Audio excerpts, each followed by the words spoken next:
Hey guys, it's Sarah, and today I'm bringing to you a double wrap-up, both June and July together. The month sort of just got away from me, and so I am forced to yet again put two wrap-ups together. I just am not very good at like timed videos that have like a monthly deadline, and so even now I'm posting this double wrap-up pretty late in August, so whatever, but hopefully you guys still enjoy this video. I'm in my bed yet again because last time I filmed a wrap up in my bed I felt really good about it. It's just really comfortable and it's just a great spot to just be like talking about books, and you guys seemed to like it last time, so we're at it again. So the first three books that I'm going to talk about are in a series. I actually talked about this series in my most recent video that was a recommendations video, and that is the Veronica Speedwell series. Sorry, they're like all out of order. I'm trying to put them in order. Wait, no. There we go. If you'll notice, not all of these covers match because I ordered them all online at once and I didn't realize that the first book did not have the same style cover as the other two. And it's really unfortunate because it like literally hurts my soul to look at these beautiful covers and then look at this hot garbage, but that's fine. It's fine because the series is amazing. So for those of you who may have missed me talking about this series in my other video, let me fill you in. This is a series that takes place, I believe, in the 1800s in sort of like Victorian London, and it centers around this character named Veronica Speedwell, of course. That's why the series is called the Veronica Speedwell series. Veronica is a lepidopterist, which basically means that she studies butterflies, and she spends a lot of her time like traveling the world and catching different butterflies and writing papers and like submitting them to journals and stuff. Most people assume that she is a man because she usually uses her initials when she writes these articles, but in fact she actually is a single woman. I think she's about 26, which I think in these times kind of makes her like a spinster because she's not married. And so the beginning of this first book, her aunt, who is sort of been her caretaker her whole life, ends up dying, and so she just looks at this as a chance to continue doing her studies and traveling the world more. And but right as she goes to embark on that, she is almost abducted, and it is all connected to her past because her aunt was actually her adoptive aunt, and she doesn't know much about her past. And this man shows up who I think is a baron, and he tells her that he knows about her past, he knew her mother, and it's just like all mysterious and stuff. And then he ends up getting murdered, and that, you know, throws a wrench in things, in the plan, whatever that saying is. And so she gets paired up with this guy named Stoker, who is also a natural historian. He is really into like taxidermy, and he also travels the world and like looks at different animal species. And so they both have the Baron in common as someone that they know, and so they have to team up and solve whatever happened to him, and also get down to the bottom of, that's not a saying either, but you know what I'm saying. Like, they have to figure out where Veronica came from and why people are after her. And so yeah, that's basically what this first book is. And so after this first book, they are basically partners. And so these other two books are two different mysteries that they end up solving together. And what I love about this series so much is just the characters and the relationship. If you like slow burn romance, this is the series for you. It's honestly amazing. Like, I love these characters so much. This is the first time in a long time that I've been this passionate about two characters and just the need for them to kiss. Like, if they don't fucking kiss in the next book, I'm gonna fucking die. Ugh, the fourth book I think comes out next March, which hurts me and is really sad because when I started reading this series, I actually had never heard of anyone talk about it. I was just randomly on Scribd, and I thought that the covers, because the covers on Scribd are more in this style, just like looked interesting, and I like things set in Victorian London. And honestly, I didn't even read the synopsis. I was just like, I'm just gonna go for it. I'm gonna read it. Honestly, I thought that this first book had some sort of like fantasy element. I don't know, I just waited the whole first book waiting for like magic to show up, and then I was like, oh, this is like a mystery series, okay. But then I was like totally on board for the rest of the series. It's just, it's so good. I know I'm rambling. I'm just kind of like, you know, when I'm laying in my bed, I just feel like I'm just like talking, so this is probably gonna end up being a very long wrap up, and you're gonna be like, Sarah, could you please shut up? And I'm gonna be like, I probably should. The next book that I read was Little Fires Everywhere by Celeste Ng. This is actually my first Celeste Ng book that I've ever read. I know she has one other novel. I think it was her debut, but I haven't read that yet. I read this because we chose it as the book for my office book club. I'm actually supposed to be in charge of that book club. We never even ended up discussing this book, but we all read it and thought it was good. Little Fires Everywhere takes place in this picturesque town called Shaker Heights, which I believe is a suburb outside of Cleveland. It's one of those towns that's really meticulously planned. Like, there are rules about how you keep your yard, and all the people who live in it are just very successful and progressive. The book covers a wide cast of characters, two of them being Mia Warren, a single mom, and her daughter Pearl. They come to Shaker Heights looking to put up roots and just for a better life. And so Mia finds a house that is pretty affordable to rent that's owned by this family called the Richardsons. The Richardsons are very affluent. They really fit into Shaker Heights. I believe Mrs. Richardson has lived there since she was in high school, and then she went off to college and came back and raised her family there. And so Mrs. Richardson likes to think of herself as being very charitable, and so she likes to rent her extra home to someone who really needs it, and so she thinks this is a great opportunity for Mia and Pearl. What I really loved about this series was the moral complexities in the different characters. So basically what ends up happening in this book is a family friend of the Richardsons adopts this Chinese baby that gets left on the doorstep of the firehouse. And so Mia works part-time at a local Chinese restaurant. So she gets mixed up into where this baby belongs. And so it ends up being this huge court case in Shaker Heights. And then we have Pearl and the other teenage children of the Richardsons, and they start intermingling and having relationships. And I know I'm doing a bad job of explaining this, but like I said, this book really has to do with like moral complexity and sort of I don't know, it has a lot to do with race and just privilege and people checking their privilege and people not being aware that they have privilege. And I'm looking at the Goodreads synopsis right now to make sure I don't miss anything, but basically it comes to a head between Mrs. Richardson and Mia, and just again the morals of where this Chinese baby should go and who she really belongs to, whether that be the adoptive family or her original mother. And so hopefully I did a good job of explaining it, but it's a really, really interesting read. It definitely wasn't my favorite. I felt like it was missing something. I don't know what. I was kind of bored the whole time I was reading, but the whole, I guess, just trying to figure out these characters and, you know, seeing them from different sides, really, that's what kept me hooked. It's definitely more of a character-driven book. I mean, there's stuff going on, but it's more about that. And Mia, for example, is very mysterious. You don't know a lot about her past or how she came to have Pearl, and so you get to learn about that as you go through the book. And then Mrs. Richardson is a annoying character, but also you can like kind of understand where she's coming from sometimes, but then other times she's just kind of like a bitch and you're like, I want to strangle you. But yeah, also sorry, I'm just looking at my Goodreads review right now to see if I'm missing anything else about what I thought about this book. Like I said in that review, I look forward to the upcoming miniseries that I know is being made on this book. I think it'll be really, really good. I could definitely see it as sort of like Big Little Lies, like that kind of show, because I feel like that also took place in one of those like picturesque towns, and so I think it's gonna be really good. And I also definitely will read more Celeste Ng in the future. I really liked it, despite feeling like it was missing something. I really liked it, and I read the synopsis of her debut novel, and I think I might even like that more than this. So yeah, it was really good. And if you have had Celeste Ng on your TBR for a while, I suggest picking up her books. The next book that I finished was The Merciless by Danielle Vega. This book centers around this girl named Sophia who moves to a new town and is quickly taken in by the popular girls. The girls tell her that there is another girl in their grade named Brooklyn who they want to help because Brooklyn has fallen into some sinful and bad things. And little does Sophia know that they want to perform an exorcism on Brooklyn because they think that she is possessed. And so Sophia very quickly gets roped into some pretty fucked up stuff. I always like to describe this book as The Craft meets Mean Girls, and side note, the cover is absolutely beautiful. The whole series is actually beautiful. I still haven't gotten a chance to read books 2 through 4, but this one was a lot of fun. It is kind of like reading a teen horror flick. It's very gory, so if you don't like gore, I don't recommend that. But it's very fast paced. It doesn't have a lot of like exposition, which I would say is a weakness, but it is a lot of fun. Like, it's not a book that will stick with you forever and ever and ever, but it's like good enough that you have a ton of fun while reading it, and I definitely look forward to reading the rest of the series. Also, if you missed it, I posted a lookbook based on this series.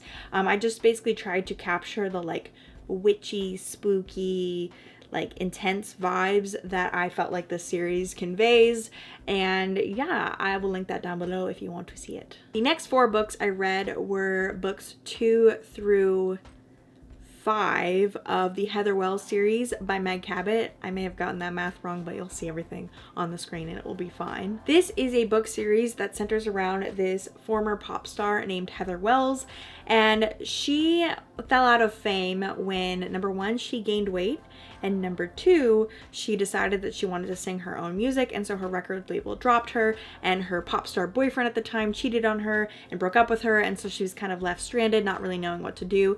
And so she ends up working at a residence hall at a New York college university. I first started reading this series when I was in high school, and I had a lot of fun with it, and for some reason I just never finished it. I think there were like 3 or 4 of them out when I was in high school, and I read the first 2, and then I just like kind of like just never came back to it. And so I recently reread the Mediator series by Meg Cabot, and I just was like feeling nostalgic, so I decided to keep reading this series. I read the first one I think last year as like a recap, and so then I was like, oh, I never got around to finishing the series again, so let me pick it up. And so that's what I did, and the way I like to describe this series is like Veronica Mars meets Bridget Jones. As you can notice, the titles have a lot to do with Heather's weight.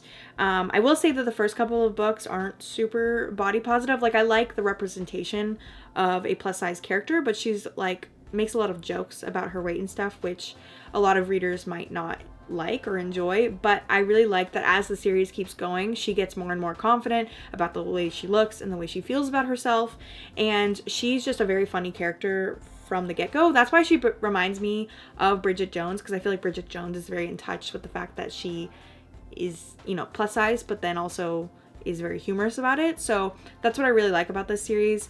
I will say that the mysteries of these books are a little bit repetitive. So because she works in this residence hall, and basically every book someone ends up getting murdered and she has to solve it, even though everybody's like, please Heather, stop being a detective, but she keeps every book getting herself into trouble, like trying to solve what happened in her residence hall. And so yeah, that's where the Veronica Mars element comes in. But yeah, she just gets herself into trouble a lot, and the mysteries definitely get repetitive. I would say that the first 2 books are my favorite, and that the last 3 are kind of just like 3-star, like whatever. I don't know. I would only recommend this series to people who just enjoy like light, fluffy things, and you know, you're just looking for like, I don't know, like a palate cleanser, something light to read. They definitely are good to read by the pool or something like that. The next book that I finished was Salt and Storm by Kendall Kulper. This was a very random read. This is just a random book that I saw on Scribd, and I liked the cover, so I was like, I'll listen to that. And it is a historical YA novel about this girl named Avery who comes from a family of like sea witches. So her grandmother is basically the local sea witch who gives all of the sailors and people passing through safe passage and, you know, different spells and wards that protect them when they're out at sea. And her mother has rejected that life and took Avery away from her grandmother. And so basically all Avery wants the whole book is just to get back to her grandmother and become the sea witch and like take over. But she doesn't know how to like wake up her magic. And the only thing that she can do is read dreams. And so she actually has a dream that she's going to die. And so basically the whole book is her just trying to figure that out, get back to her grandmother, you know, overcome her mother. And then she meets this sailor who is from a faraway island. I think it's described to me almost like he's from one of those islands like Samoa or like Tonga. She ends up connecting with him because he has like his own form of magic, and then like whatever, they work together. I did not like this book. I think I gave it like 2 stars. The main character is annoying is a nice way to describe her. Like, I just really didn't like her. I liked her love interest, but I did not like her. And this book was like mega insta love. Like, they like look at each other once and they're like in love, and it's just like weird because like the main character is like really mean all the time. I don't know. It's hard to explain, but like nothing happens for like most of the book, and then at the end like everything happens and I don't even like what happens. I really hate the ending a lot. I will say that Kendall Kulper's writing is decent, and the way she describes this like seaside town, it's like an island that is off of Massachusetts, and the way she describes it is just like really real, and you like feel like you can smell salt in the air and like seagulls like chirping. What do they do? Seagull sounds. I feel like I could hear them while I was reading, and like the lap of the waves. Like she was just really good at describing that, and like so the environment really came to life. But the whole magic system and like how her magic worked and her grandmother and just the main character's personality, like all of that did not add up for me. So I ended up really not enjoying this book.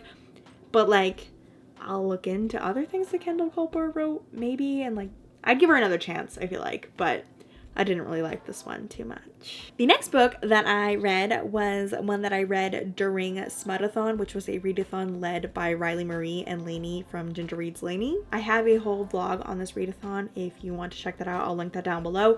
But this first book was Romancing the Duke by Tessa Dare. I have heard a lot about Tessa Dare books. She is a historical romance author, and what people tend to say about her books is that although they're historical romance, they're really respectful to women, and the female characters tend to actually be like strong-willed and like good to read about. So I decided to start with this one, which is the first in the Castles Ever After series. I don't know why that was a tongue twister for me. So this first one is about a girl named Izzy, and so she inherits a castle from like a distant godfather or something. I don't know. Their connection is very tenuous. Like I don't remember how they're really related.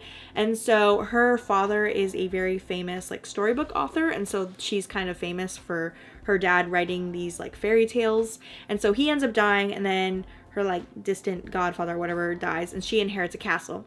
So she shows up to this castle, and there's already a guy living there, and he claims it's his castle, and he's blind, and he is like in hiding because some like bad stuff happened or something.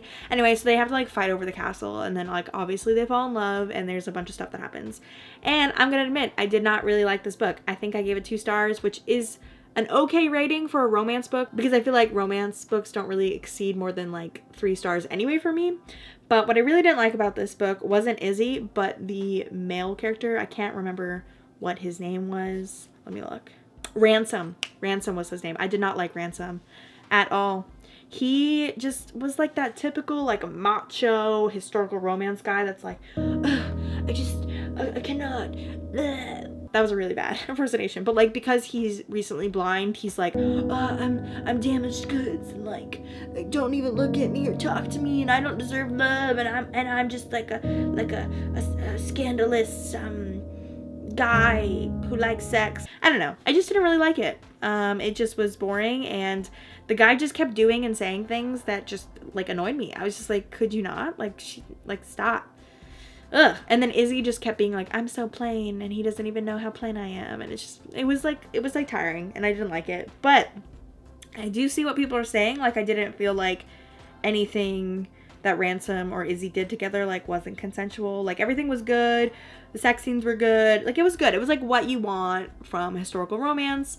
I will say I don't like appreciate all of the weird nicknames for like sexual parts. Like I don't know why they were calling the clitoris like a pearl. Like I don't really like that. And then like the word cock was used too many times, but I guess that's to be expected with historical romance. So the next romance book I read for that readathon was The Kiss Quotient by Helen Hoang.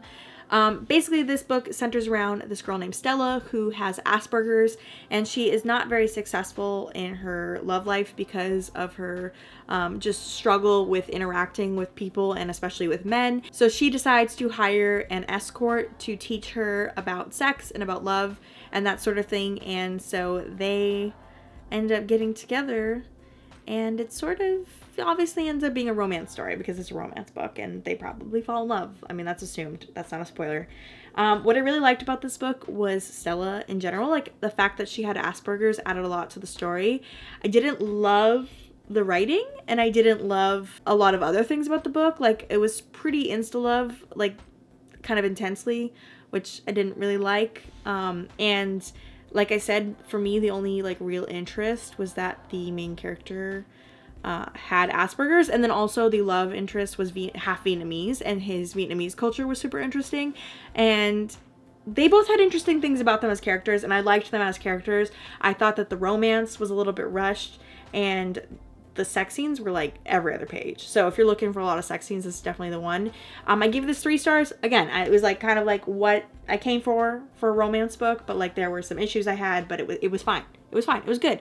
And there was like good representation in it, which we're always looking for in this genre. And the last book that I read during that readathon was The Wedding Date by Jasmine Guillory. This book is about a girl named Alexa who ends up getting stuck in an elevator with this guy named Drew.